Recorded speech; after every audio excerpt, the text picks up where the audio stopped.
자, 전산회계 2급 시험을 앞둔 전국에 계신 여러분 안녕하십니까? 콕콕정 교수 공인회계사 정성진 교수입니다.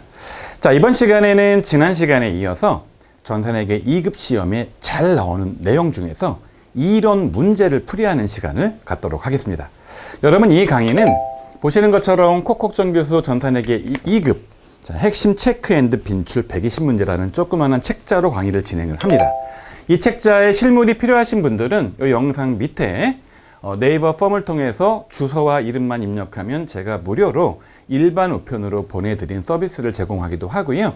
시간이 없는 분들은 자, 거기 바로 밑에 같이 PDF 파일을 다운로드 받을 수 있게 제가 표시를 해드렸으니까 그 링크 클릭하셔서 다운로드 받으셔서 이 문제를 같이 풀어보도록 할게요. 하나 여러분 주의할 거는요. 혹시 여러분의 이론 내용이 좀 약한 분들은 이 풀이 영상을 보기 전에 지금 위에 네임카드로 지나가는 영상처럼 제가 아래에도 표시를 해놨습니다. 이론 요약 강의를 먼저 들으시고 이 강의를 보시고요. 또 한편 모든 문제를 다 듣는 것보다는 이 책자에 있는 문제로 제가 풀이를 하기 때문에 먼저 이 책자로 문제를 풀어보고 틀린 문제 위주로만 이 영상을 중간중간 보시는 것도 괜찮을 거로 보여집니다. 자, 본격적인 문제 풀이하기 전에 하나만 안내 말씀드릴게요. 이 책자가 콕콕정 교수 전산회계 1급이라는 제가 저술한 책자입니다. 혹시 이 2급 시험 끝나고 1급 공부하는 분들은 제 책자 이용하시면 다른 책보다 훨씬 쉽게 공부를 할 수 있을 겁니다. 자, 그럼 지금부터 본격적으로 전산회계 2급 이론 문제, 빈출 문제를 지금부터 풀어보도록 하겠습니다. 자, 첫 번째 문제입니다. 여러분, 여기 있는 번호 1번 문제는요. 아까 말씀드린 그 요약 책자에 있는 문제 번호이니까 제가 그 문제를 다 풀어드리진 않고 3분의 2쯤 풀어드립니다. 지금부터 저랑 총 이론 빈출 54문제를 풀어볼 거고요. 첫 번째 문제입니다. 다음 회계의 목적을 가장 잘 설명한 것은 그랬습니다. 특히 여러분 덤벙덤벙 되는 남학생 같은 경우에는 맞는 거를 고르는 건지 틀린 거를 고르는 건지를 착각해서 거꾸로 문제를 고르는 경우가 있으니까 이런 식으로 반드시 맞는 거를 고르는 건지 틀린 거를 고르는 건지 체크하면서 풀기 바랍니다. 맞는 거 고르는 거죠. 자, 회계의 목적. 여러분 일반적으로 회계다라고 말하면 보통 뭘 말하는 거냐면 재무회계를 말하는 거죠. 따라서 원가관리회계가 아닌 겁니다. 자, 상품 판매 가격의 결정. 여러분 얘는 원가 회계나 관리 회계이니까 이건 목적이 아니에요. 재무회계 목적이. 기업의 정당한 세액을 계산하여 납부하는 목적이다. 여러분 얘는 세무회계이기 때문에 이것도 아닌 거죠. 완성한 제품의 제조원가 결정을 한다. 이것도 원가나 관리 회계 문제이니까 역시 아닌 거죠. 기업의 이해관계자에게 합리적인 의사결정을 위한 정보를 제공한다. 정보란 건 재무제표를 제공하는 거고요.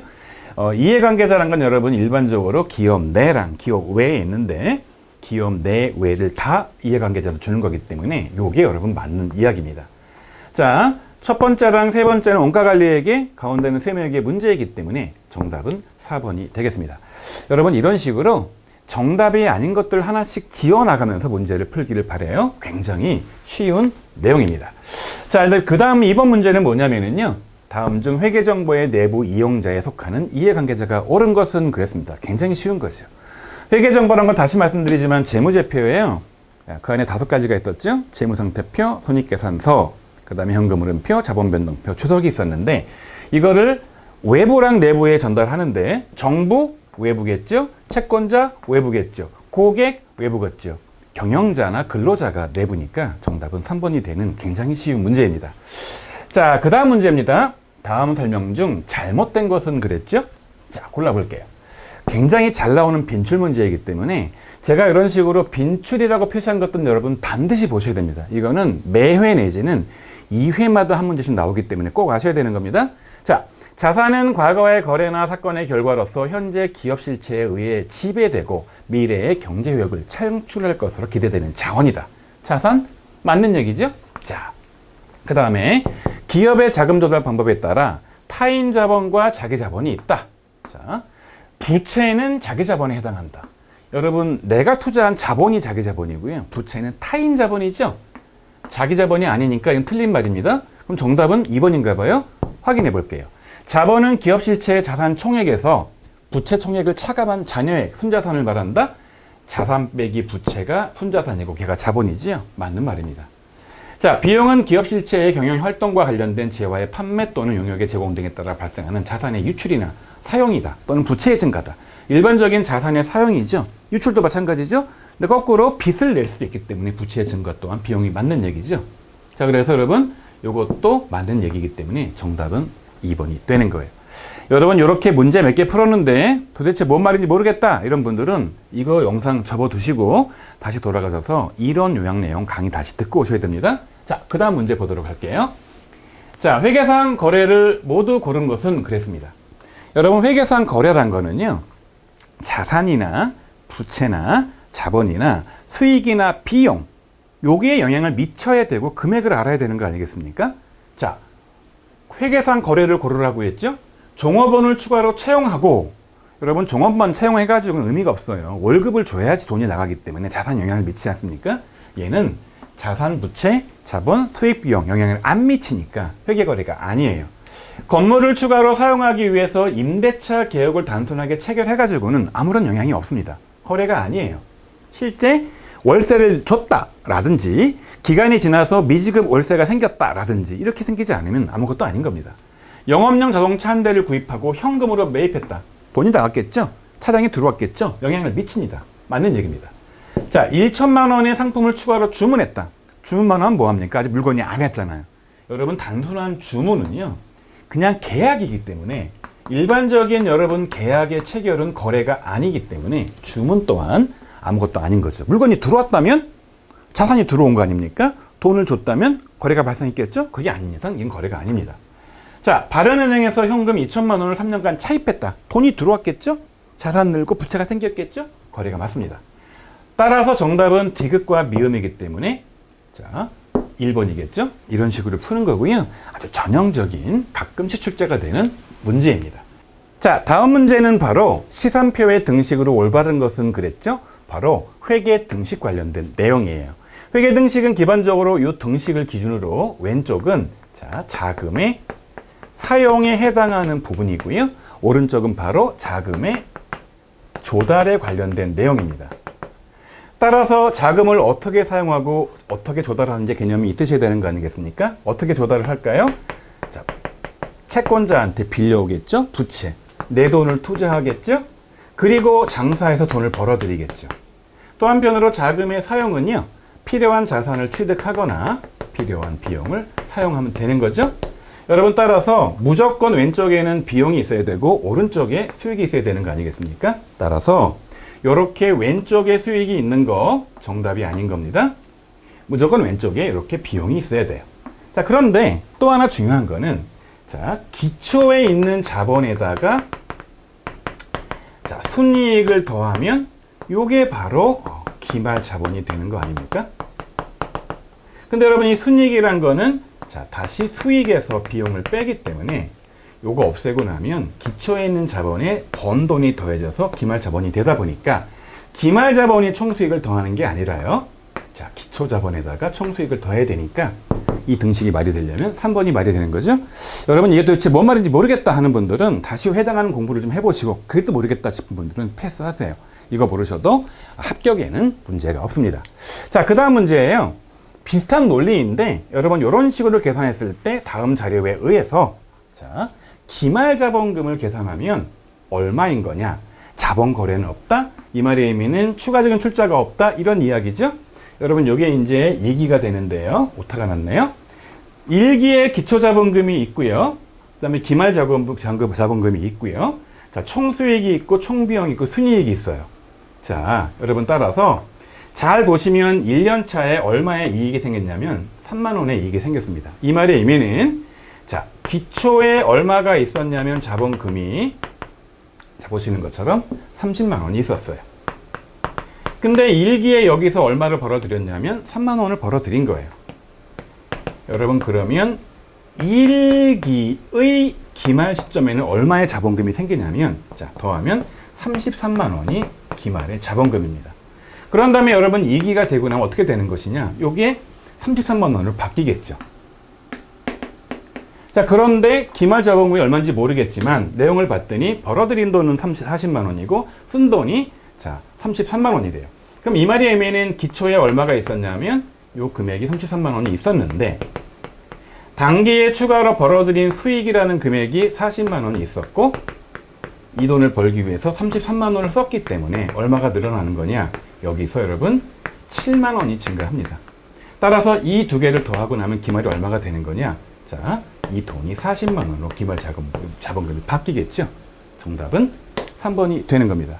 굉장히 과하고 많은 것처럼 보여지지만 자, 기초의 자본금에다가 당해년도에 추가로 벌어들인 순이익을 더하면 그게 기말의 자본금으로 바뀐다라는 여러분 개념만 알면 충분히 풀 수 있는 문제고요. 이 문제가 종종 출제가 되고 있습니다. 회계의 등식과 더불어서 이 논리를 반드시 기억하시기 바래요. 그런데 너무 어려우면 과감하게 여러분 얘를 패스해도 2급 합격에는 큰 문제는 없습니다. 다음 문제 풀어보도록 할게요. 자, 다음 문제는 회계의 거래 결합 관계에 관련된 내용이고요. 거래 내용이 일치하는 것은 그랬습니다. 여러분 이게 거래의 판료서라고 해서 나오는 내용인데요. 되게 어려워하세요. 굉장히 자주 나오는 내용이니까 여러분 여기서 꼭 한번 점검하고 넘어갈게요. 이거 외우지 마시고요. 따져보시라는 거예요. 아까 제가 이 등식을 기준으로 왼쪽은 자금의 사용이고 오른쪽은 자금의 조달이라 그랬죠. 그래서 왼쪽이 이제 차변인 거고 오른쪽이 대변인 거잖아요. 그래서 자, 회계의 요소는 크게 자산이라는 거 하고요. 부채라는 거 하고요. 자본이라는 게 재무상태표의 항목이고요. 또 하나가 이제 수익이라는 게 있고 비용이 있어서 요게 이제 손익계산서 항목인데 하나, 둘, 셋, 넷, 5가지 항목이 차변과 대변에 어떻게 표시가 된다를 보자는 거예요. 그래서 여러분 자산이 증가했다? 여기 표시하는 거죠. 자산이 감소하면 오른쪽 대변에 표시하는 거죠. 이런 식으로 따져보는 건데 가번을 봤더니 뭐냐면 자산이 증가하면서 수익이 발생했다는 거예요. 가번 볼게요. 외상으로 매입한 상품 대금 15만 원을 현금으로 지급했다. 그럼 어떤 일이 벌어집니까? 현금을 지급했죠. 여러분 현금을 지급하게 되면 자산이 증가하나요? 감소하나요? 현금 지급하면 자산이 감소하겠죠. 따라서 자산이 증가한다는 말과는 관계없는 거니까 여러분 얘는 틀린 말이 되는 겁니다. 자, 두 번째. 나는 뭐냐면 얘예요. 보니까 부채가 감소하고 자산이 감소한대요. 이렇게 거래를 만들어 놨으니까. 볼게요. 발행한 어음 만기가 되어서 어음 금액 50만 원을 수표를 발행해서 지급했대요. 여러분 이런 식으로 하면은요. 자산이 어떻게 됩니까? 자, 수표를 발행해서 지급하면 자, 당좌 예금이 줄어들어요. 자산이 감소합니다. 동시에 발행한 어음이 만기가 돼서 지급어음 금액을 갚은 거 아닙니까? 따라서 부채가 감소하는 거예요. 자, 보니까 부채가 감소했죠? 자산이 감소했죠. 맞는 얘기죠? 정답이 2번인가 봐요. 자, 확인해 볼게요. 답번은 뭐냐면 얘예요. 자산의 감소와 부채의 증가예요. 볼게요. 자, 개인 기업의 기업주 부담의 재산세 10만 원을 현금으로 지급했다.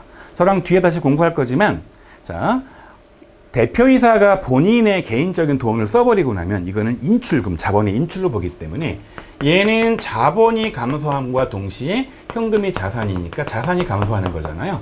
보시는 것처럼 답번은 부채 증가를 아무 관계 없으니까 정답이 아닌 거예요. 자, 현금 30만 원을 출자해서 모금을 시작하다? 여러분 이건 현금이 들어온 거니까 자산이 증가했겠죠? 동시에 출자금이란 건 자본금이니까 자본이 증가했겠죠? 그래서 여러분 라본을 보니까 비용의 발생이고 보시는 것처럼 자본의 증가라서 비용의 발생이 아니니까 자본 증가니까 정답이 아니겠죠? 여러분 이런 식으로 고르는 거고요. 여러분 이게 회계 등식의 이해에도 관계된 문제이고요. 그리고 이 차변과 대변에 어떤 것들이 오는가를 알 수 있는 중요한 내용이기도 하고요.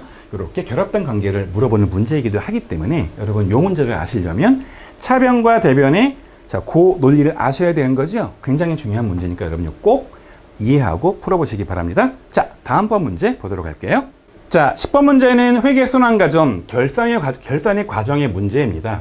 다음 절차, 결산 절차 가에 해당하는 내용으로 옳은 것은 그랬죠. 살짝 난도가 있을 수 있는데 결산은 예비 절차와 예비 절차를 통하고 여기 예비가 아니라 본 절차죠. 본 절차를 통해서 뭐가 만들어지는 겁니까?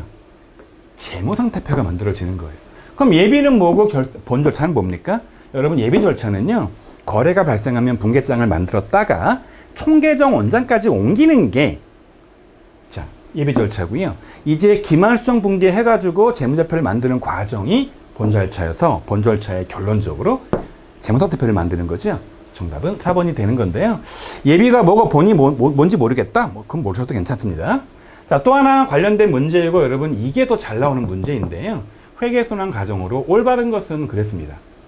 여러분 회계의 가장 처음의 시작은 거래 발생이죠. 그래서 여러분 기본적으로 1번과 2번은 답이 아닌 거예요. 여러분 기본적으로 거래가 발생하면 그 다음 뭐 합니까? 붕괴를 하죠. 그래서 DA, DA까지는 같아요. 그런 다음에 자 G도 같죠? G가 뭘까요? 자 전기합니다. 총계정 원장에 전기하는 거죠. 그래서 여러분 요까지 DAG까지를 뭐라고 부르냐면 예비 절차라고 부르는 거고요. 그 이후에 이제 시산표 만들고 결산 수정 붕괴를 하는데 엄밀히 말하면 수정 전에다가 기말 결산 붕괴를 하고 나면 이제 수정 후가 나오는 거거든요. 시산표 기준으로. 근데 이 문제에서는 이게 시산표가 수정 후인지 아닌지가 안 나와 있어요. 여러분 따라서 지금 요게 문제인 거예요. BC하고 CB. 자, C가 뭐냐? 결산 수정 붕괴를 하고 시산표가 나오는 건데 그 이야기는 수정 후인지 아닌지 알 수가 없다 보니까 판단이 안 돼서 이제 핵심은 요겁니다. E하고 F. 어느 게 더 먼저냐? F가 뭡니까? 결산 보고서 작성 절차가 F고요. 총계정 원장의 마감이 E가 되는 겁니다. 자, 결산 보고서가 가장 나중에 만들어지기 때문에 F가 나중이니까 결론적으로 정답은 3번이 된다. 여러분 이렇게 이해하시면 되고요. 결산 보고서 작성 절차를 뭐로 이해하시면 되냐면 이게 재무제표의 작성이다. 이게 가장 나중이다. 그렇게 이해하셔서 요 문제랑 연계해서 결산 절차에 대한 이해를 하시기 바랍니다. 자, 다음 문제 볼까요? 자, 결산 절차에 연계된 문제인데요. 결산 시 가장 먼저 마감되는 것은 그랬습니다. 여러분 요 내용은요. 이 논리를 아셔야 되는 거예요. 손익계산서를 먼저 만드나요? 재무상태표를 먼저 만드나요? 손익계산서를 먼저 만든 다음에 재무상태표를 만들어요. 왜냐하면 재무상태표 안에 여기가 이제 자본인데 자본 안에 이익잉여금이 있어요. 이익잉여금은 어디서 오는 거냐? 당기순이익에서 오는 거예요. 당기순이익이 어떻게 나오는 겁니까? 손익계산서에서 오는 거예요. 따라서 얘를 먼저 만들고 나중에 얘를 만듭니다. 따라서 보시는 것처럼 결산 시의 자산과 부채와 자본은 재무상태표 항목이다 보니까 자, 수익과 비용, 손익계산서를 먼저 마감해야 되죠. 정답은 4번이 되는 아주 쉬운 문제이고요. 또 하나 문제. 장부마감 시에 차기로 이월할 수 없는 것은 그랬죠. 여러분 손익계산서의 각종 수익과 비용 항목들은요. 몽땅 다 당기순이익으로 만들어준 다음에 슉 이익잉여금으로 들어가서 그냥 끝나버리는 겁니다. 그런데 여기 있는 자산 항목과 부채 항목과 자본 항목들은 잔액이 다음 연도로 이월돼요. 이 말의 의미는 뭐냐면 차기로 이월할 수 없는 계정은 이 말의 의미는 손익계산서 항목이 뭐냐라는 걸 묻는 거고요. 보시는 것처럼 미지급 비용 자산 항목이죠. 부채죠.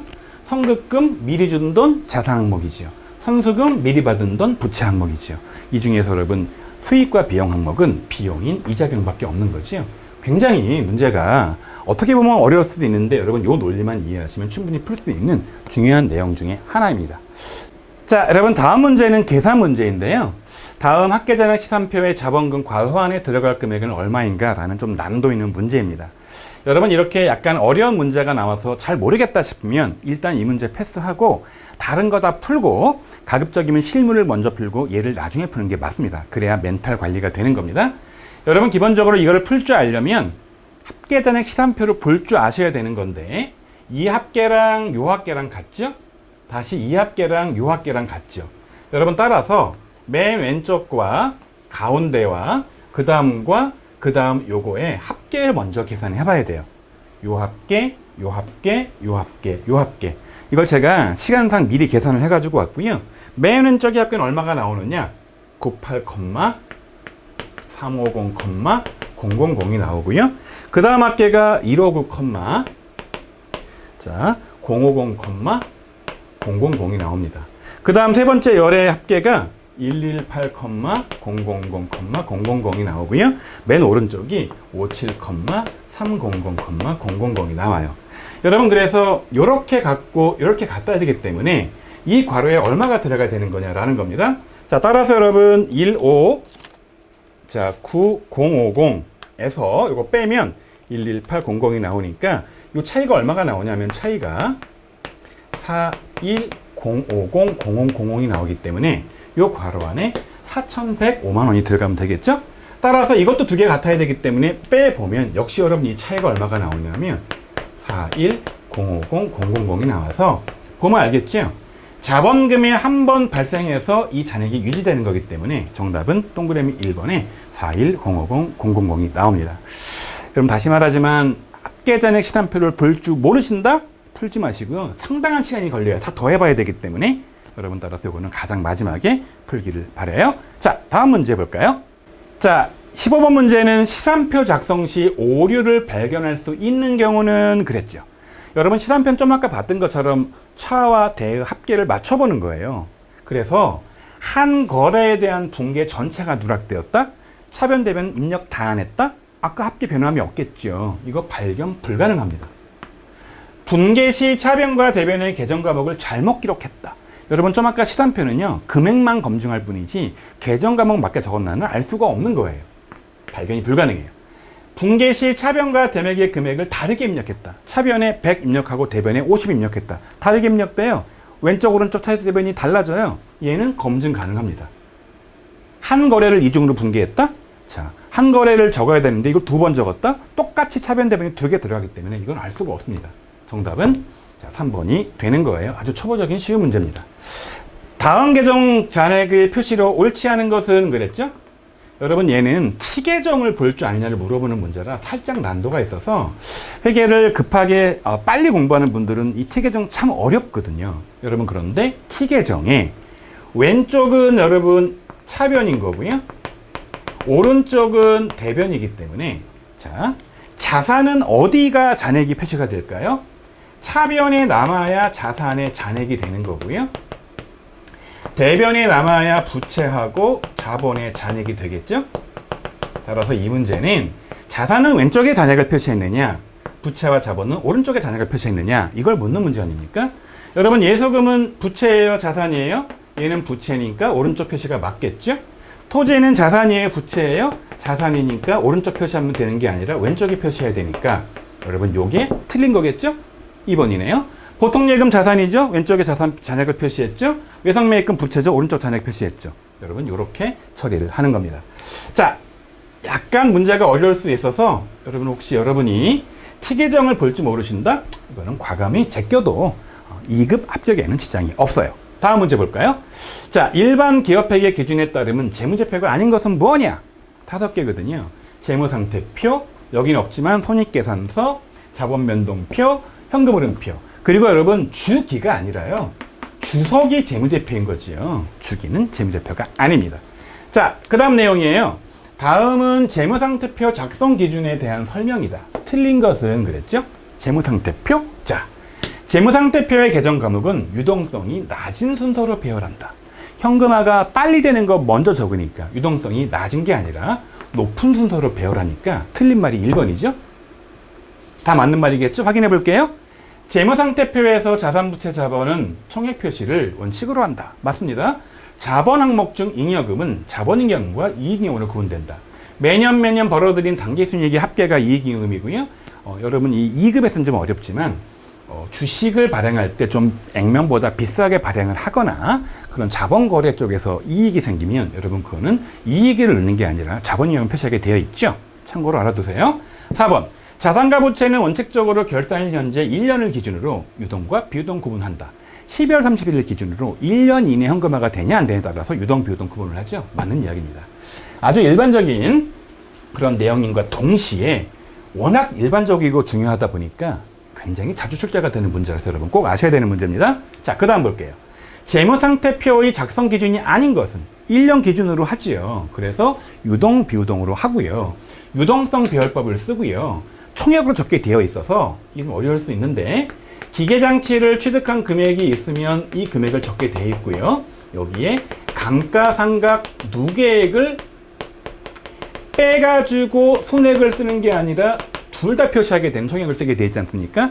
발생주의는 매출의 요건이 되면 매출을 잡는 발생주의는 여러분 얘는 손익계산서랑 관계되어 있는 거기 때문에 재무상태표 기준이 아니에요. 자, 다음 문제는 유동성 배열 관련 문제로 자산 계정 배열 순서가 옳은 것은 그랬죠. 여러분 여기 유동성 배열이라는 거는요. 현금화가 빨리 되는 걸 먼저 적어라 그런 취지인 거죠. 굉장히 잘 나오는 문제입니다. 자 보시면 현금이 가장 먼저 유동성이 배열이 되겠죠. 현금화가 빨리 되니까 현금이니까. 그 다음에 여러분 물건을 팔아서 현금화 시킬 수 있는 재고자산이 나번이다 보니까 자 다담에 나니까 보시는 것처럼 1번과 3번 중에 정답, 1번과 4번 중에 정답이고요. 가와 라를 비교하시면 됩니다. 가를 보니까 비품 유형자산이고요. 라를 보니까 영업권 무형자산이죠. 눈에 보이지 않는 무형보다는 눈에 보이는 유형이 먼저 현금화가 되기 때문에 가가 먼저가 되는 겁니다. 정답은 1번이 됩니다. 굉장히 여러분 잘 나오는 내용이니까 외우지 마시고요. 어떤 게 더 빨리 현금화가 되는 것인가 판단해 보시기 바라요. 자, 그 다음 문제 볼까요? 자, 여러분 다음 문제는 일반 기업회계 기준의 손익계산서 작성 기준에 대한 설명으로 잘못된 것은 그랬습니다. 굉장히 잘 나오는 문제예요. 재무상태표랑 손익계산서 기준이 단골손님입니다. 잘못된 것은 수익과 비용은 순액으로 기재함을 원칙으로 한다. 여러분 순액이라는 거는 수익에서 비용을 빼가지고 이익만 표시합니까? 수익 따로 비용 따로 다 표시합니까? 다 표시하죠. 따라서 여러분 얘는 잘못된 거고요. 실제 손익계산서도 총액 표시하게 되어 있죠. 정답은 1번이죠. 확인해 볼게요. 수익은 실현 시기를 기준으로 인식한다. 여러분 매출의 인식 기준 뭐 내가 갖고 있던 자산이 넘겨져서 의무가 저쪽으로 간다. 금액을 뭐 측정할 수 있다. 뭐 등등등 몇 가지 요건을 갖춰야 되는 거죠. 비용은 관련 수익이 인식된 기간에 인식한다. 이게 바로 수익과 비용의 대응 원칙 아닙니까? 수익과 비용의 인식 기준은 발생지 원칙으로 한다. 다 똑같은 얘기입니다. 정답은 1번이고요. 잘 나오는 내용이죠. 자, 그 다음 가나다라에 들어갈 내용으로 알맞은 것은 그랬고요. 이게 재무상태표 중에 자산의 항목의 순서를 묻는 아주 잘 나오는 문제예요. 여러분 유동자산은 1년 이내 현금화가 되는 거고 비유동은 1년 이후에 현금화가 되는 건데 1년 이내에 현금화 되는 게 뭐가 있겠습니까? 자, 유동자산 안에는요. 당자자산, 그 다음에 재고자산이 있기 때문에 가번과 나번은 당자와 재고입니다. 여러분 따라서 자 당자자산, 가, 나번, 재고자산 답은 2번이 되는 겁니다. 라번은 뭘까요? 아니, 다번은 뭘까요? 투자자산. 라번은 뭘까요? 유형자산. 여러분 그래서 자산의 유동과 비유동의 항목, 유동의 2개, 비유동의 4개의 순서는 꼭 암기하시기 바랍니다. 자, 이런 문제가 아주 잘 나오는 문제입니다. 요거 빈출 문제니까 여러분 꼭 아셔야 되는 겁니다. 그 다음 문제 23번 볼게요. 현금성 자산이 아닌 것은 그랬어요. 여러분 이것도 외우는 거 아니고요. 당장 현금처럼 쓸 수 있는 것들을 말하는 거지요. 보통 예금 당장 쓸 수 있습니다. 타인 발행 수표 당장 쓸 수 있습니다. 배당금 지급 통지서 종이 조각이지만 가서 보여주면 당장 돈 주죠. 현금화가 됩니다. 그런데 취득 당시 만기가 5개월인 채권, 여러분 이거 암기하라고 했죠. 아예 정해놨어요. 얘가 3개월입니다. 3개월 내에 현금화가 되는 것들은 현금으로 치지만 3개월 넘는 것들은 현금으로 안 치죠. 정답은 3번입니다. 여러분 이거는 굉장히 빈도가 높은 문제예요. 전산회계 1급도 마찬가지고 2급은 더군다나 그렇습니다. 자, 그 다음 문제. 얘도 빈출인데요. 다음 주어진 자료에서 당기의 외상 매출금의 현금 회수액은 얼마냐. 외상으로 물건 팔았다가 잘 따져보시는 거예요. 외울 필요 없습니다. 딱 봤더니 외상 매출금 기초에 500만 원이 있었대요. 내가 받을 돈이 500만 원이 있었어요. 그런데 보니까 당기에 추가로 외상으로 팔았어요. 여기다가 또 외상을 판 거야. 아직 못 받은 돈인 거지. 현재 스코어 1,800만 원 받을 돈이 있었습니다. 그런데 보니까 당기에 외상 매출금을 받으러으로 대체한 금액이래요. 이게 무슨 얘기냐? 1,800만 원 받을 돈이 있었는데 이 중에 1,000만 원은 내가 어음 받았기 때문에 외상 매출금 입장에서는 없어진 거예요. 자, 그런 다음에 추가로 얼마를 회수를 했겠죠.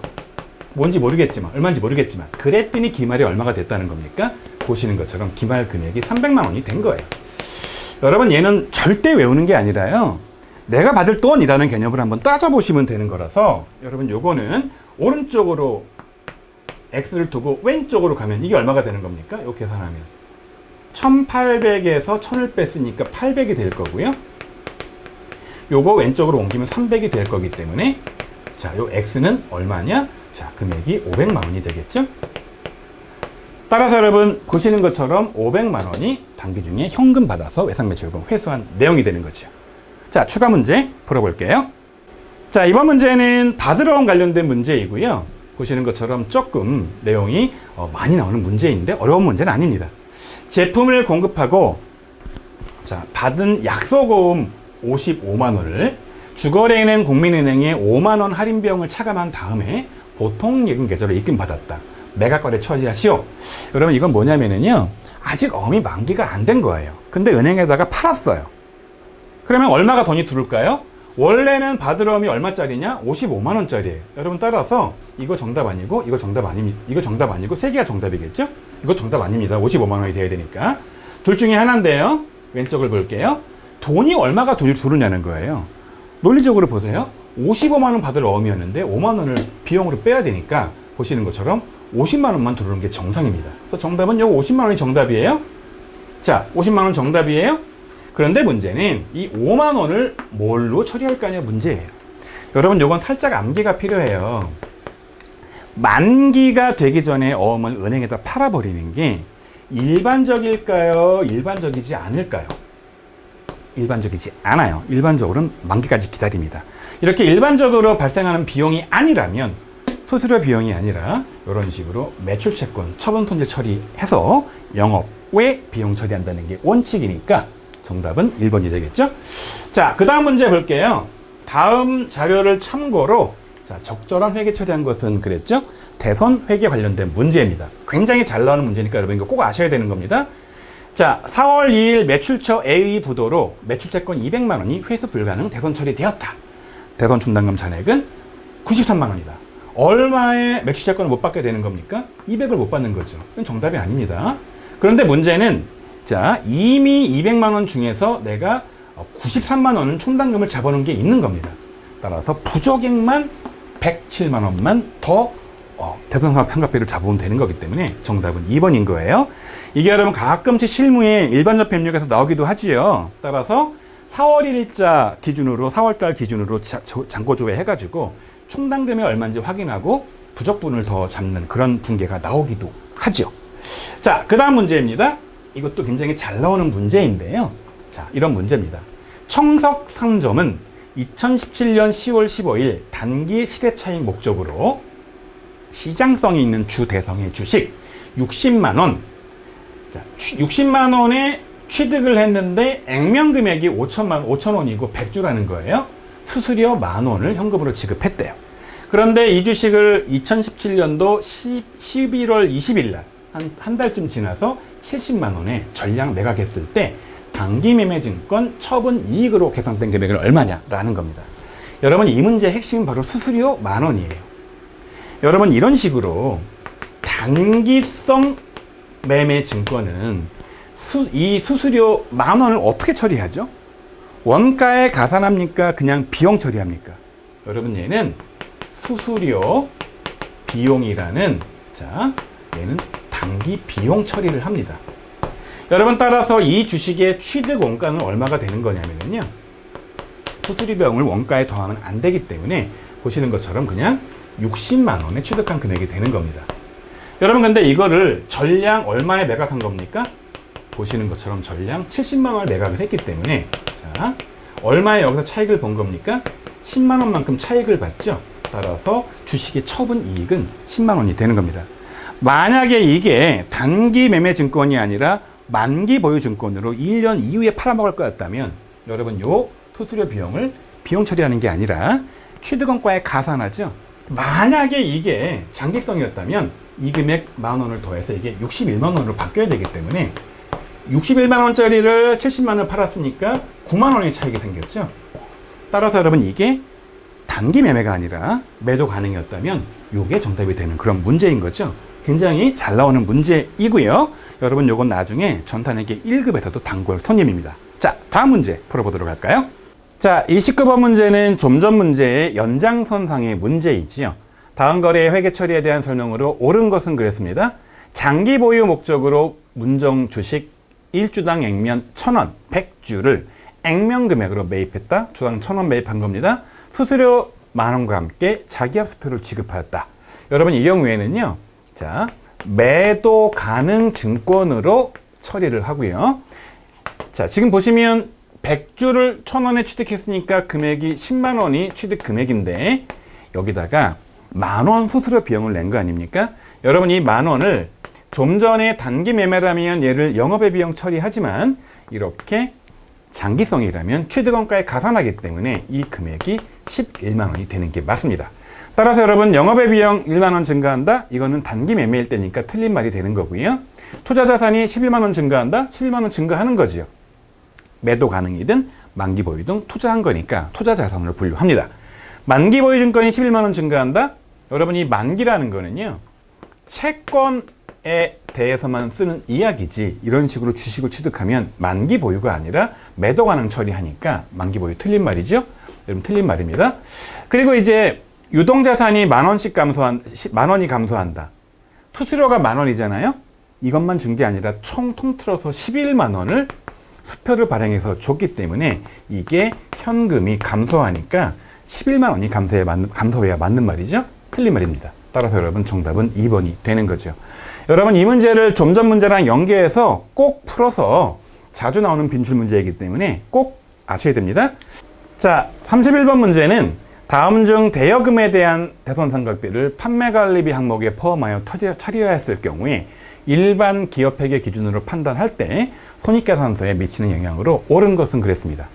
자, 보니까 대여금에 대한 대손상각비를 원래 뭘로 처리하는 거냐면 기타의 대손상각비로 처리를 해서 원래는 이게 영업 외 비용으로 넣는 게 맞는데 판관비에 넣었다는 거예요. 그럼 어떤 일이 벌어지느냐?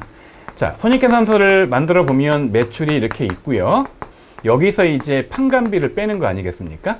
판관비를 빼는 거죠. 그럼 뭐가 나오는 겁니까? 영업이익이 나오겠죠? 그 다음에 영업의 수익을 더하고 영업의 비용을 빼는 거 아닙니까? 그럼 법인세 차감 전 순이익이 나오고 법인세 빼고 나면 당기 순이익이 나오겠죠? 자,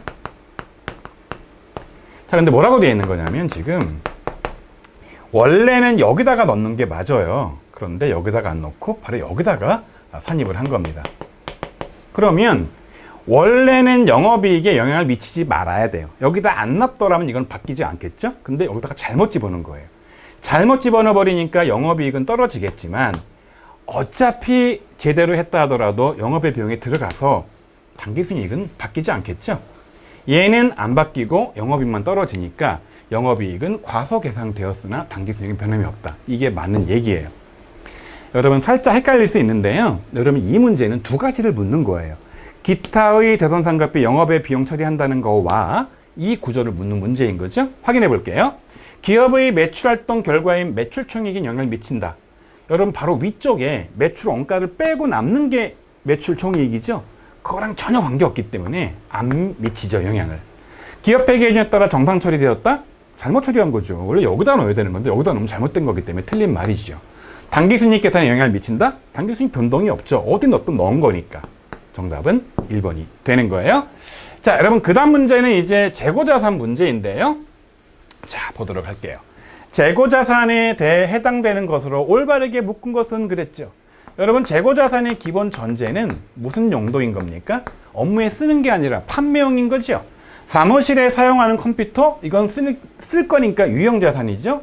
해당 사항 없습니다. 판매용 상품이다. 맞는 거지요. 당사가 제조한 제품이다. 팔 거지요. 그 다음에 공장에서 사용하는 기계다. 쓸 거지요.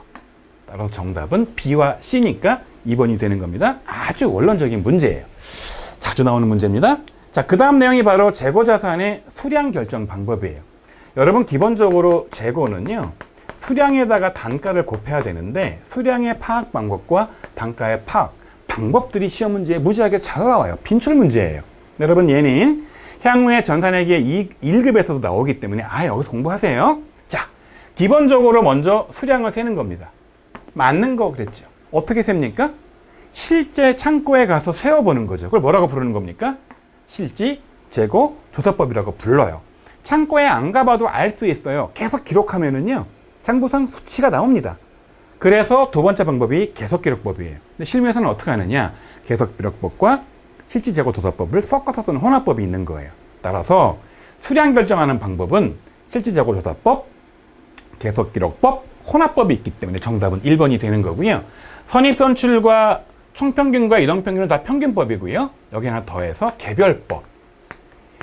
단가를 개별적으로 보거나 평균을 내거나 선입선출법과 또 하나가 후입선출법이죠. 그래서 개별적으로 단가를 파악하거나 먼저 들은 게 먼저 나간다, 나중 들은 게 먼저 나간다, 아니면 평균 낸다. 이 네 가지가 바로 단가 평가 방법이죠. 자, 이 문제입니다.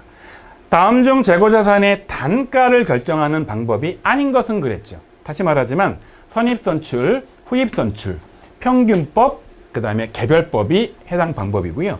연수학계법은 감가상각비한 방법이니까 관계없는 방법인 거죠. 이런 식의 문제들이 종종 출제가 되고 있어요. 자, 다음번 이제 재고자산 관련된 문제인데요. 여러분, 요거는 조금 난도가 있는 어려운 문제인데 가끔씩 종종 출제가 되고요. 이게 전산회계 1급에도 연계가 되기 때문에 좀 시간이 있는 분들은 아예 같이 공부를 해 두세요. 근데 너무 어렵다? 패스하셔도 당락엔 지장이 없습니다. 다음 중 물가가 하락한대요. 여러분, 일반적으로는 물가가 상승하잖아요. 그래서 대부분의 문제들은 물가가 상승한다고 나오는데 얘는 하락으로 나왔네요. 당기순이익이 가장 높게 계상되는 재고자산의 원가 결정 방법은 뭐냐라는 겁니다. 단서 조항에 있는 기초재고 수량과 기말재고 수량이 일치한다, 같다, 이거는 무시하시고 푸셔도 전혀 지장이 없습니다. 이게 뭔 얘기냐? 여러분, 당기순이익이 높게 계상이 되려면 매출의 원가가 낮게 계상이 돼야 되잖아요.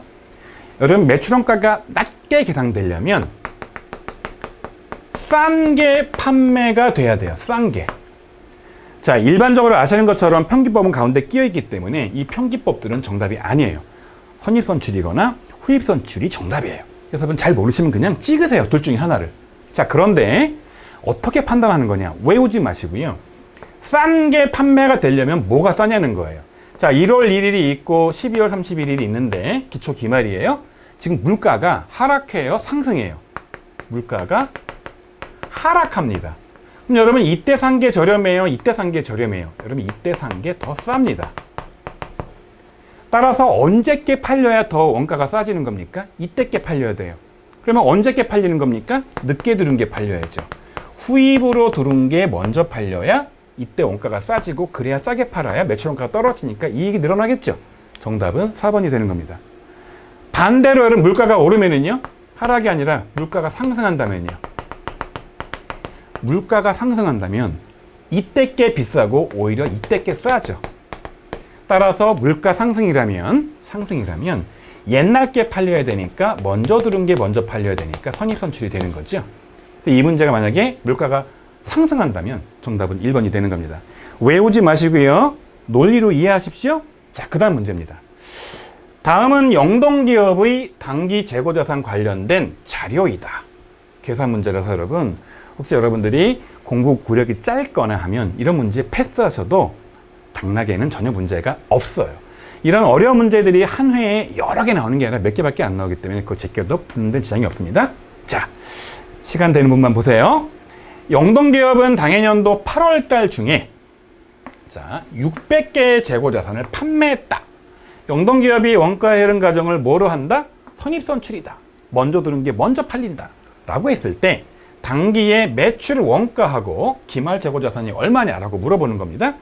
자, 가장 먼저 그냥 쉬운 게 매출의 원가를 계산하는 게 편해요. 자, 몇 개 팔린 겁니까? 자, 여기 보시는 것처럼 600개를 판매했죠. 600개. 어렵지 않아요, 여러분. 요걸 한번 쪼개보자는 거예요. 먼저 팔린 게, 먼저 들어온 게 먼저 팔리는 거니까. 여러분, 날짜를 잘 보면 8월 중이면은 이거 다 끝나고 그 이후지 않습니까? 따라서 이때 기준으로 몇 개가 있는 겁니까, 지금? 50개, 200개, 300개, 250개. 눈으로 봐도 500개, 800개가 있는 거죠. 800개 중에 600개가 팔렸는데 얘가 뭐냐? 먼저 들어온 게 먼저 나간다. 선입선출이에요. 그럼 언제 게 제일 먼저입니까? 이해죠? 그래서 여러분 보시는 것처럼 1월 1일자에 있었던 50개에다가 500원. 그 다음에 보시는 것처럼 200개, 5월 10일자에 들어왔던 200개에다가 이게 얼마냐? 600원. 현재까지 몇 개 팔린 겁니까? 250개죠? 자, 그 다음 아직 600개가 안 됐으니까요. 300개는 6월 25일자죠. 6월 25일에 300개가 들어왔는데 요게 단가가 얼마냐면 650원이에요. 현재까지 몇 개 팔린 겁니까? 550개죠. 600개가 팔리려면 여러분 결국 50개만 더 들어오면 되는 거 아니겠습니까? 이건 언제 겁니까? 요때 거죠. 7월 15일 거죠. 그래서 이때는 얼마에 들어왔냐면 800원에 들어온 거죠. 결론적으로 이거 다 합치고 나면 얼마가 되는 겁니까? 600가가 되기 때문에 자, 요거 계산한 거, 요거 계산한 거, 요거 계산한 거, 요거 계산한 거 4개를 싹 다 더하고 나면 얼마가 되는 거냐? 이 금액이 보시는 것처럼 자, 38만 원이 돼요. 제가 미리 그냥 시간상 계산을 미리 해뒀습니다. 그러면 기말재고는 얼마가 남는 거냐? 기말재고. 거꾸로 얘만 풀 수도 있습니다. 어떻게 얘는 푸는 거냐? 따져보시면 아시겠지만 600개를 팔았고 지금 이때 들어온 것 중에서 200개가 나온 겁니다. 자, 7월 15일자께 200개가 남았는데 얘가 얼마냐? 800원이에요. 여러분 따라서 계산해보면 이게 28, 26, 16만 원이 되는 거죠. 그래서 기말재고는 16만 원이 되는 거고요. 팔린 거 합계는 38만 원이 돼서 정답은 3번이 되는 거예요. 여러분 이건 좀 시간이 걸릴 뿐이지 사실은 논리만 따져보면 어려운 문제가 아니기 때문에 자, 다른 문제 다 푸시고 시간 남을 때 얘를 푸시는 게 유리해요. 이거 한 문제 풀 시간이면 다른 거 두세 문제 풀 수 있는 거죠. 자, 다음 문제 풀어보도록 할게요. 자, 이제 유형자산 문제이고요. 다음 중 비유동 자산들의 특징으로 틀리게 설명한 것은 그랬습니다. 되게 잘 나오는 문제예요. 재고자산과 유형자산의 특징을 묻는 거죠. 딱 보니 몽땅 다 얘는 유형자산이에요. 자, 보고기간 종료일로부터 1년 이상 장기간 사용 가능한 자산이다. 맞죠? 유형자산 장기간 쓸 거죠. 판매 목적 자산이다. 아니죠. 판매 목적은 재고자산이고 유형자산은 쓸 것들이기 때문에 유형자산은 또 한편 물리 형태가 있을 류 형태형이죠. 타인에 대해서 임대나 자체적으로 사용할 목적의 자산이다. 이게 유형자산 목적이지 않습니까? 정답은 2번으로 아주 쉬운 문제가 되는 겁니다. 자, 그 다음 내용. 유형자산 관련된 지출 금액 중 유형자산의 취득원가에 포함할 수 없는 것은 그랬습니다. 원래 유형자산은요. 원래 유형자산의 물건 값에다가 각종 이용 가능할 때까지의 부수비용을 더하게 돼 있죠. 취득 시 발생한 설치비다. 이용 때까지 들어간 비용 맞죠. 취득 시 사용 가능한 장소까지 운반을 위해 발생한 외부 운송비다. 맞죠. 취득 시까지니까. 유형자산을 사업에 사용함으로써 발생하는 수리비다. 여러분 사업에 사용 전까지 금액들이 들어가는 거고요. 이런 식으로 사업에 사용하면서 발생한 수리비는 얘는 그냥 수선비라는 판관비 내지는 제조원가에 집어넣는 거기 때문에 얘는 취득원가가 될 수가 없죠. 틀린 말입니다. 정답은 3번이에요. 4번 볼게요. 유형자산의 제작 시 설계 관련 전문가에게 지급한 수수료도 이용할 때까지 들어간 비용이기 때문에 취득원가에 집어넣는 겁니다. 이런 식으로 취득원가에 넣는 게 맞냐 안 맞냐 이런 문제가 자주 출제가 되는 거죠. 자, 그 다음 문제예요.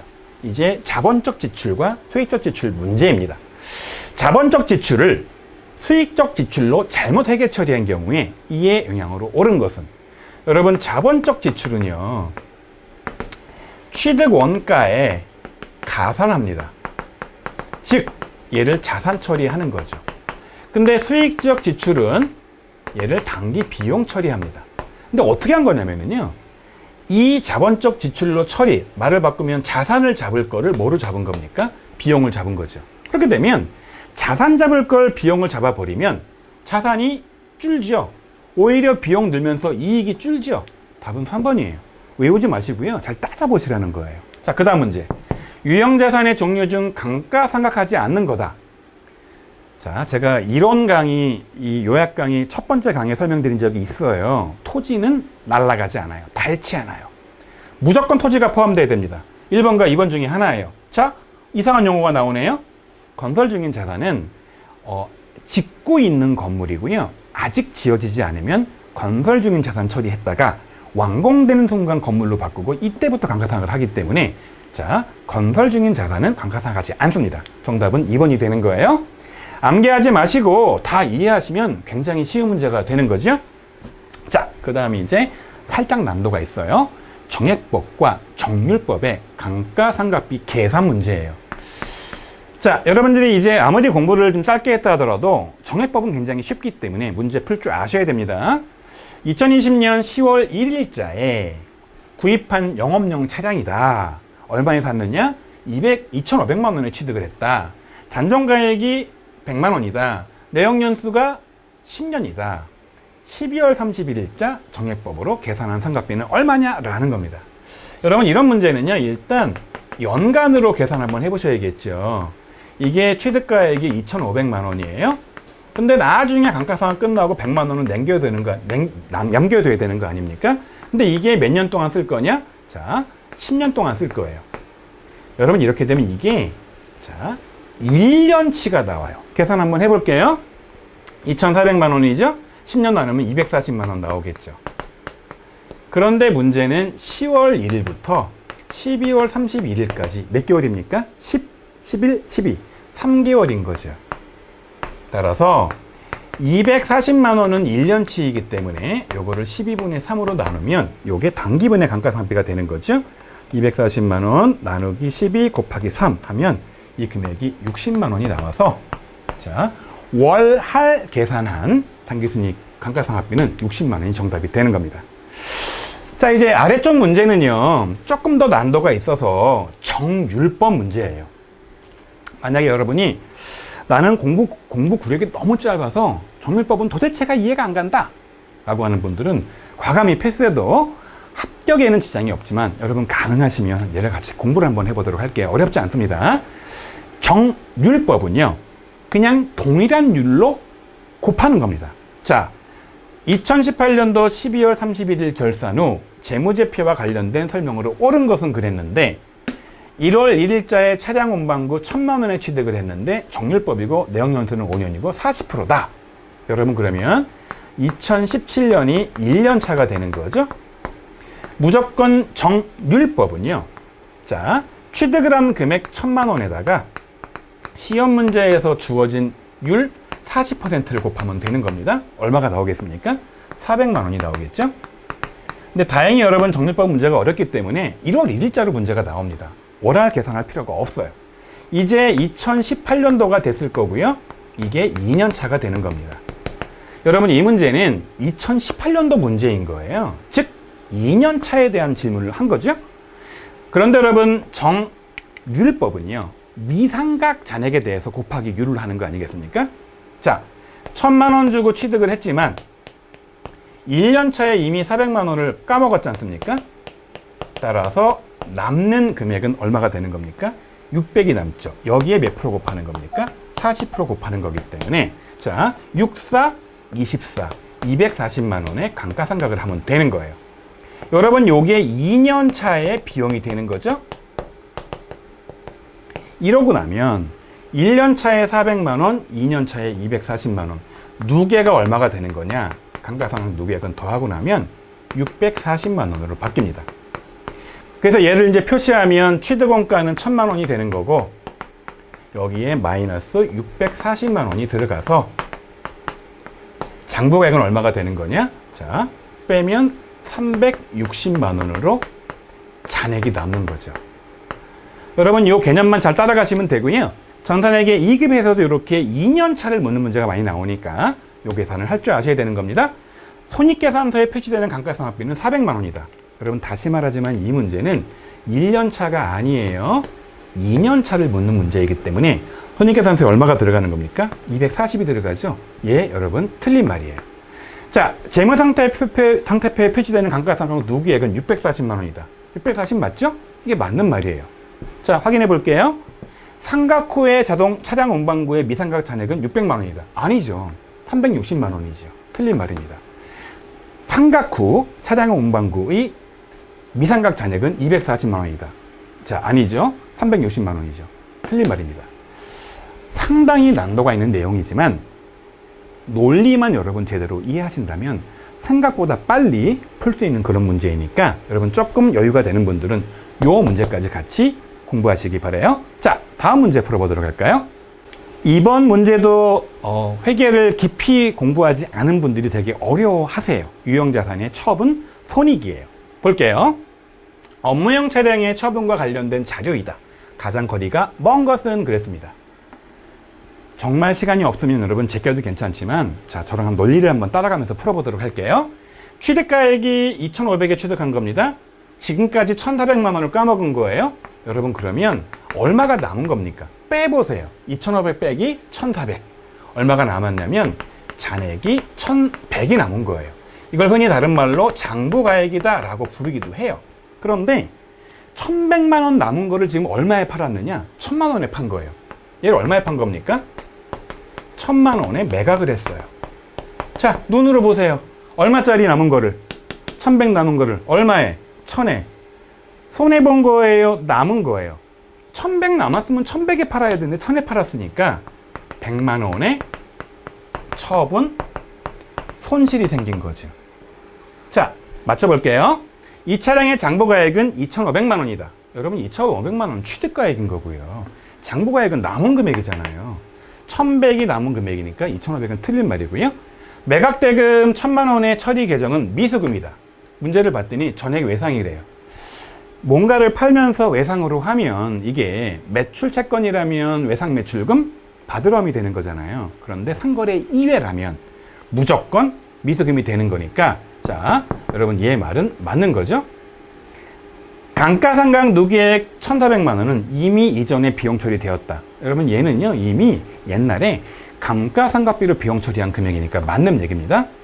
이 차량의 매각으로 100만 원의 처분 손실 발생했다. 맞는 이야기죠? 정답은 1번이 되는 겁니다. 되게 어려워 보이지만 여러분들이 요 개념만 잘 잡으시면 풀 수 있고요. 여러분 요 문제는 다시 말하지만 나중에 전산회계 1급에서도 또 나오기도 하고 자, 입력 문제로 나오기도 하기 때문에 알아두시면 좋습니다.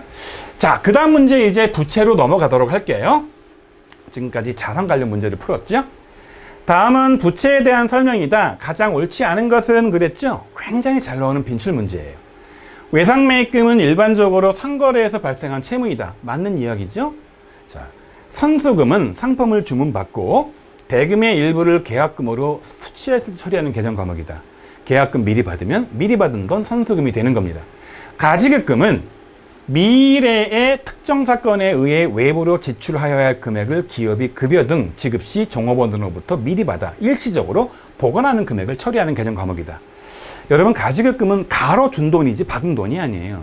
이런 식으로 받은 돈이 바로 뭐냐면 예수금을 말하는 거예요. 바로 뒤에 보여드릴게요. 이게 틀린 말이죠. 자, 가소금은 현금의 수입이 발생하였으나 처리할 개정 과목이나 금액이 확정되지 않을 경우에 개정 과목이나 금액이 확정될 때까지 일시적으로 처리하는 개정 과목이다. 가지급금 반대말이죠. 맞는 이야기입니다. 자, 계속 이어서 부채 문제 풀어보도록 할게요. 자, 요약집 49번 문제입니다. 다음 개정 과목 중 성격 소속 구분이 다른 하나는 그랬고요. 되게 잘 나오는 바로 개정 과목의 성격을 묻는 문제예요. 동그라미 1번 매입 채무 부채죠.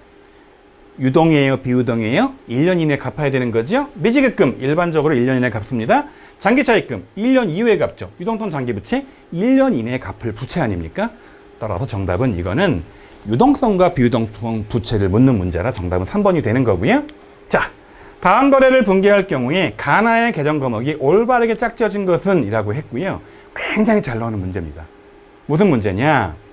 우연상사는 거래처에서 컴퓨터 10대를 800만 원에 매입하고 당사 발행 약속어음을 지급했다.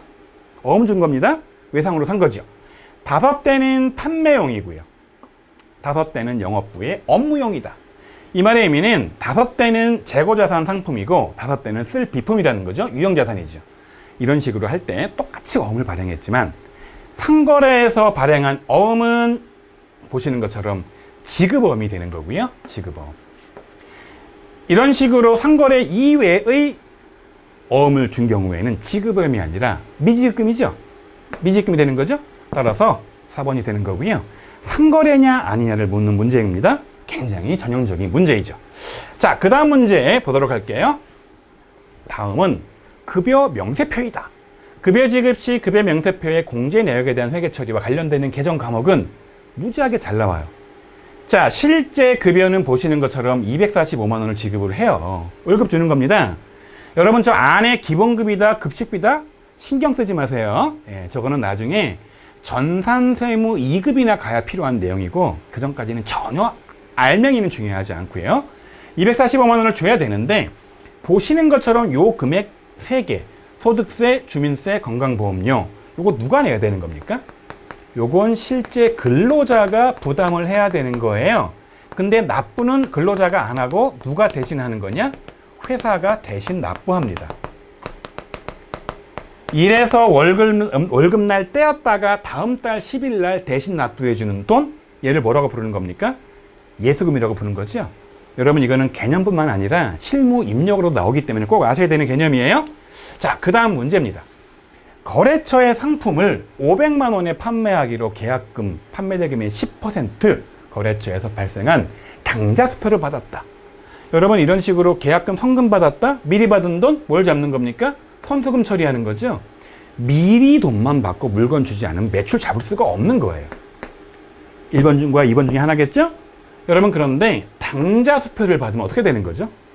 당좌 수표를 받으면 당좌예금에 다시 재입금을 하나요? 그냥 쓸 수 있는 돈입니까? 외우시면 안 돼요. 여러분, 상대방이 발행한 수표는요, 내가 언제든지 쓸 수 있어요. 부도나기 전까지는. 얘는 당장 쓸 수 있는 돈이니까 현금이에요. 정답은 2번이 되는 겁니다. 그 다음 문제예요. 당좌차월 계약을 맺은 후 당좌예금 잔액을 초과하여 발행한 수표 금액을 회계 처리하는 계정 과목으로 가장 적절한 것은, 여러분, 일반적으로는 잔액 내에서만 돈을 뺐을 수 있기 때문에 잔액이 빵이 되면 더 이상 돈을 못 써요. 그런데 일종의 얘는 마이너스 통장인 거예요. 마이너스 통장은 금액이 0보다 작더라도 인출이 가능해요. 이 말의 의미는 은행에 돈을 빌린 거죠. 이런 식으로 은행에서 빌린 돈, 여러분, 얘를 전문 용어로 뭐라고 부르는 거냐면 당좌차월이라고 불러요. 그래서 당좌차월 계정 과목이 있습니다. 그런데 여러분, 얘는 1년 이내에 갚아야 되기 때문에 단기 차입금 처리하는 겁니다. 만약에 이 보기 4번에 이 단기 차입금 대신 당좌차월이 있다? 당좌차월도 정답이 될 수 있고요. 이 문제가 가끔씩은 실무 K랩 입력 문제로 나오기도 합니다. 자, 그 다음 문제는 조금 난도가 있는 문제라서 여러분들이 회계 공부한 지 얼마 안 되는 분이다. 나는 이거 공부하고 시험만 합격만 하면 되는 거지 다 나중에 회계 업무 안 한다. 그냥 과감히 패스하세요. 보지 마세요. 어렵습니다. 자, 풀어볼게요. 다음 가와 나에 해당하는 계정 과목을 보기에서 바르게 짝지은 것은 그랬습니다. 여러분 보시면 이게 지금 2연이에요. 2연. 여러분, 2연은요, 실제 발생했게요. 얘는 미루는 걸까요? 얘는 미루는 겁니다. 미룬다. 그래서 수익 차원에서 미룬다. 수익을 미룬다? 이게 무슨 얘기입니까? 아직 수익을 인식할 때가 안 된 거예요. 미리 받은 돈이에요. 따라서 여러분, 이게 뭐냐면요, 미리 받은 수익이다. 아직 인식하면 안 된다. 선수 수익을 잡아야 되고요. 여러분, 얘는 부채로 인식하는 겁니다. 자, 또 하나, 요거 비용이죠? 자, 비용을 미룬다? 뭘 미룹니까? 이미 지급을 했는데 아직 얘는 미경고한 거예요. 내가 미리 보험료를 냈는데 아직 경고하지 않았다? 자, 미리 낸 돈이니까 얘는 성급한 비용이다. 성급 비용이 되는 거고요.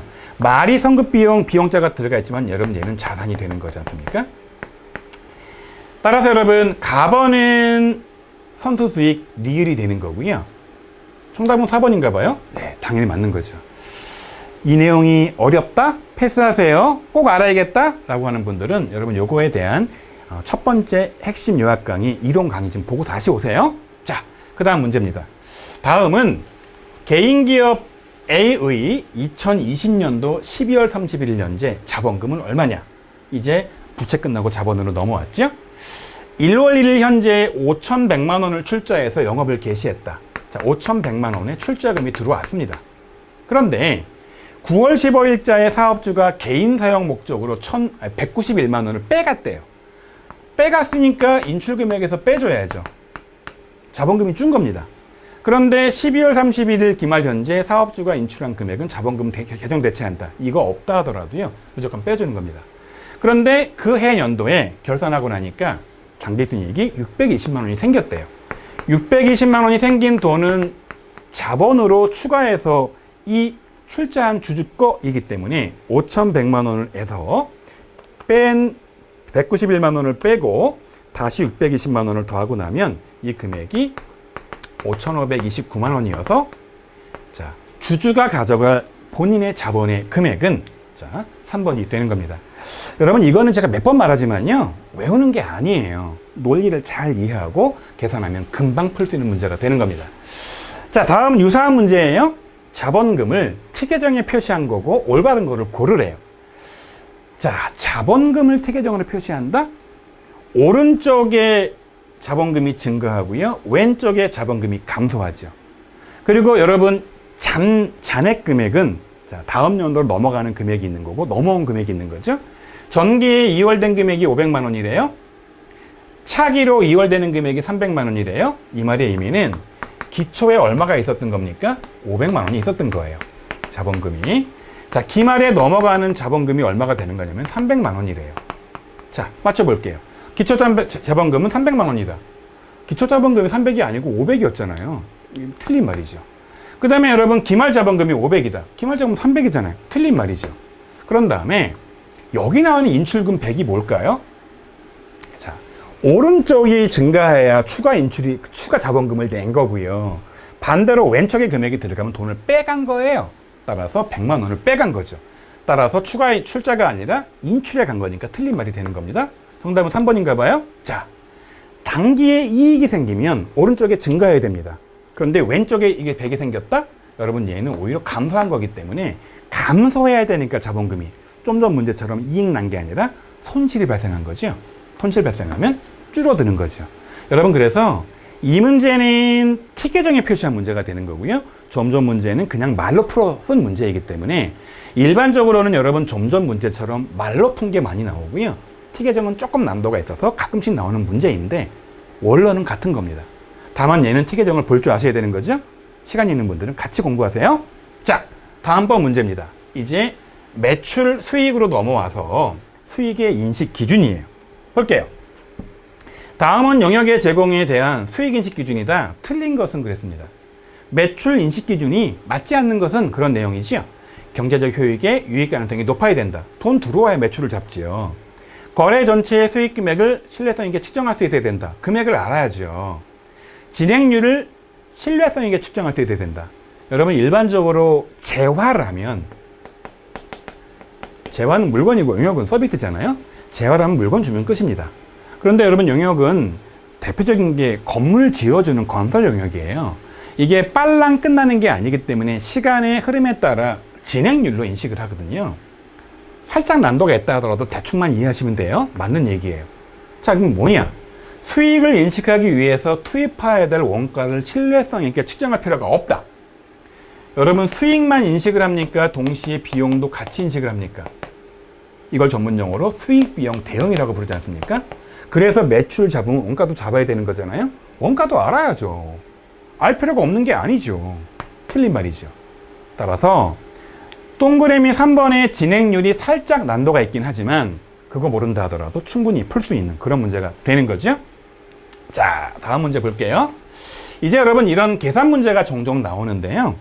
여러분, 다시 말하지만 이런 계산 문제가 나오면 절대 암기하지 마세요. 이해하셔야 되는 거예요. 자, 다음 자료로 순매출을 계산하래요.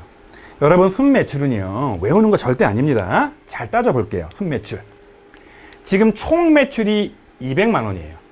내가 200만 원을 팔았어요. 이걸로 끝나면 돼요. 그런데 보니까 매출을 할인했대요. 원론적으로는 여러분, 매출 할인이 뭡니까? K랩 임렬이라고 치면 매출 할인은 내가 물건을 외상으로 팔았어요. 외상이에요. 근데 제가 나한테 물건 값을 빨리 갚아요. 너무 고마워요. 그래서 이 200만 원의 일부를 깎아준 거예요. 따라서 200만 원의 일부인 20만 원을 깎아줬잖아요. 이 20만 원은 매출된 거로 보지 않아요. 매출에서 까는 겁니다. 또 매출 애누리. 애누리가 뭡니까? 물건에 하자가 있어서 깎아주는 거예요. 200만 원 팔았는데 하자가 있어서 10만 원을 깎아준 거예요. 여러분, 그래서 기업에게는 이렇게 깎아주는 금액들을 별도로 비용을 잡는 게 아니라 매출이 아예 안 된 거를 봐서 이 매출에서 까는 거죠. 매입 환출? 여러분, 얘는 매입이에요. 매출과 무관해요. 필요 없는 정보입니다. 매출 환입. 이건 뭐냐면은 물건을 팔았는데 다시 돌려받은 금액이에요. 그래서 얘는 매출된 게 아닌 거죠. 30만 원을 빼는 겁니다. 여러분, 이런 식으로 따지니까 결국은 200만 원어치 팔았지만 매출에서 까야 되는 금액이 20만 원, 자 10만 원, 30만 원으로 까이기 때문에 총 60만 원을 까야 되니까 실제 순수하게 매출된 금액은 140만 원 매출됐다. 정답은 4번이 되는 겁니다. 여러분 요거를 조금 더 확장한 문제가 이제 아래쪽 문제인데요. 가끔씩 또 이런 식으로 매출 원가를 묻기도 해요. 회계 공부한 지 얼마 안 된 분들, 뭐 한 2주 만에 이 시험 붙으려고 하는 분들은요, 되게 어려운 문제예요. 과감하게 패스할 수도 있긴 해요. 근데 어렵지 않아요. 잘 볼게요. 내가 창고에 기초 재고를 가지고 있었어요. 그런데 내가 추가적으로 매입을 해요. 그런 다음에 기말 창고에 가서 세어봤더니 기말에 창고가 남아있어요. 이게 무슨 얘기냐? 기초에 있던 창고에 있던 물건에다가 추가 산 거를 더해. 이게 뭐가 되는 겁니까? 이 두 개를 더한 게 판매 가능 금액이에요. 그런데 기말에 창고에 세어봤어, 물건. 나머지 어디 갔습니까? 나머지는 팔린 거죠. 자, 외우지 마시고 논리란 뭐라는 거예요. 자, 볼게요. 문제를 보니까 상품 재고가 90만 원이 있었어요.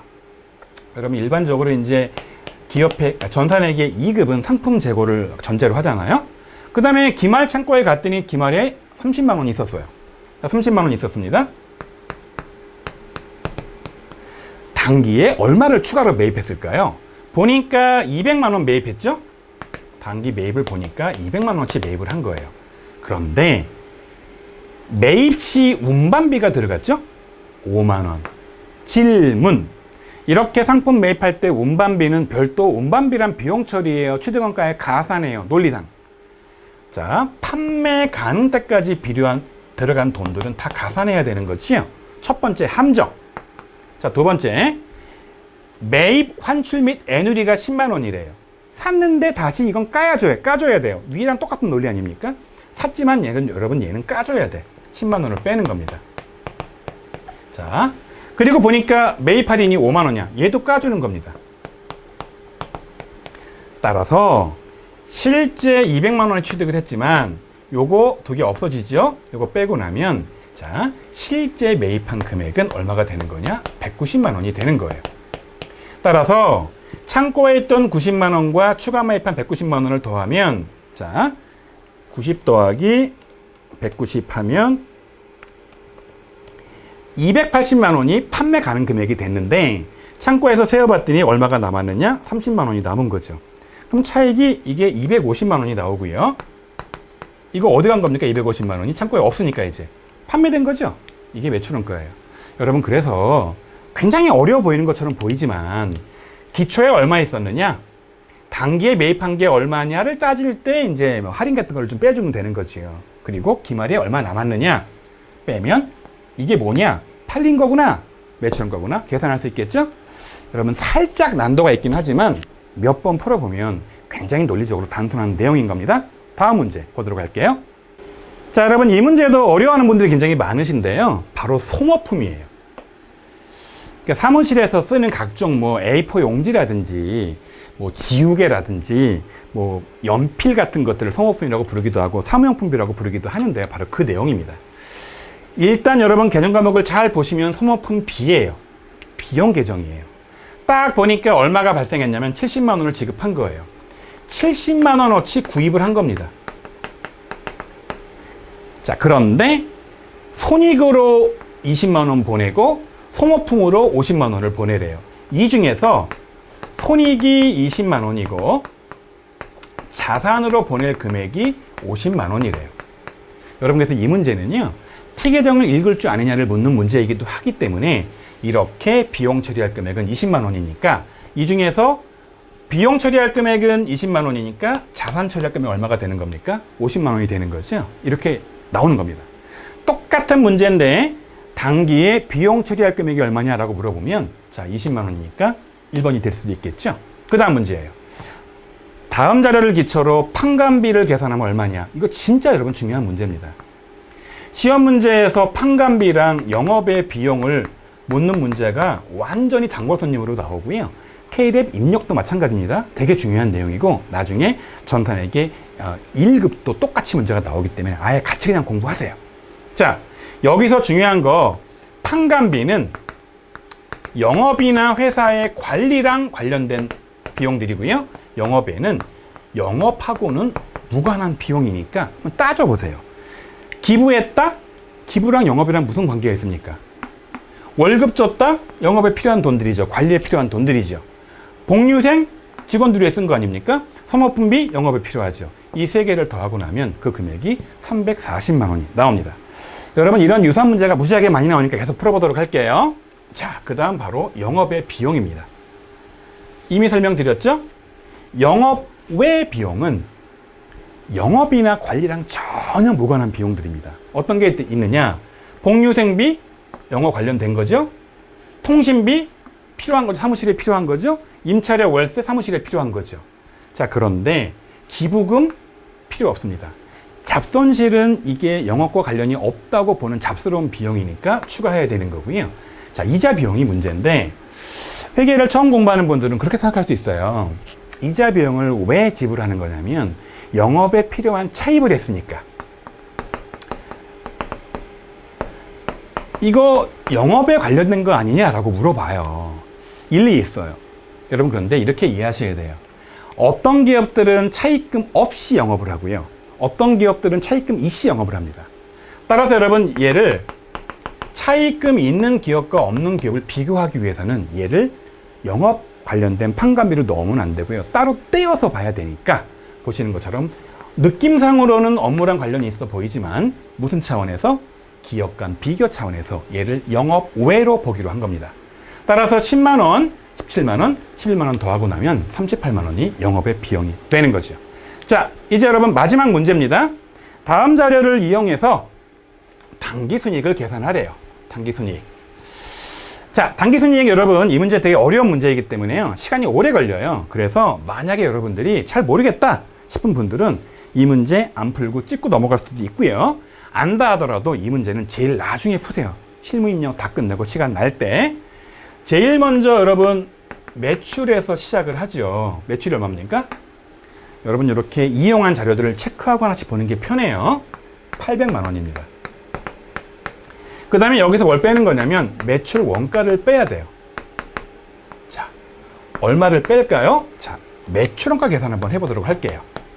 매출원가는 기초상품 재고액에서 자, 150만 원에서 당기에 추가 매입한 게 있을 거 아닙니까?